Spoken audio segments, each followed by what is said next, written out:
What is up, guys? Today I'm going to be teaching you guys how to create a clock in VisualBasic.net. First, let's open up a new project and type in clock.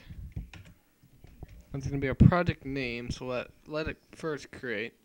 And now here's our form. Let's first go ahead and add a text to it.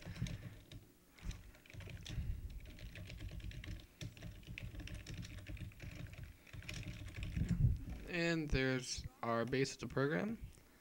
Go ahead and expand the application size just a little tad, then adding a big label to it.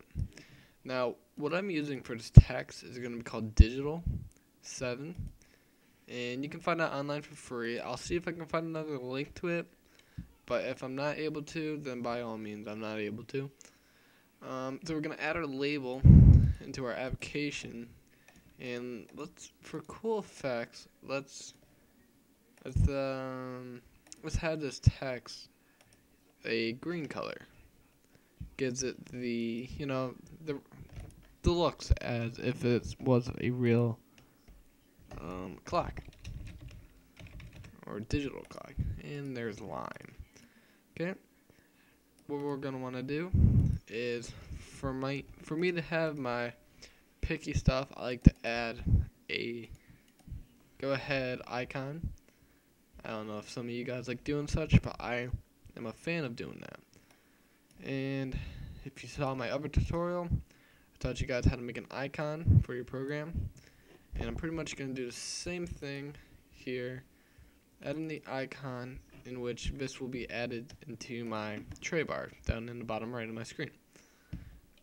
Naming the program region clock. Go ahead and set the label to 000000. We can adjust the program size just a little bit, and the coding is extremely easy, very simple. Let's finish making that, and there we go. Let's center this up so it loads in the center of the screen, and there we go.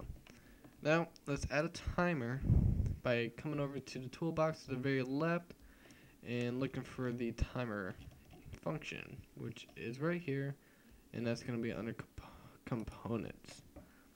Add the timer to the program and go ahead and keep it like this. Now what we're going to want to do is we're going to want to open up by double clicking the timer 1, and we're going to add label 1. That text equals time of day, meaning it's going to grab the time here, which is loaded down here. And we're going to want to double click on the Form1 and go ahead and type in timer1.start, meaning which this label right here will show the time of day, and the Form1 Load up will start the timer, which will automatically continue to update this label with the new time. Now let's go ahead and debug the program and let's see how it turned out. And there we go, 9:40. Everything looks good.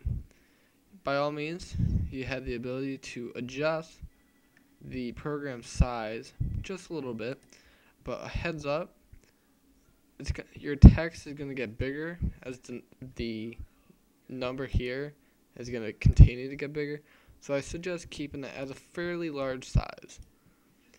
And there we go, we're completely done making the clock. Very simple, 2 sets of coding, nothing hard.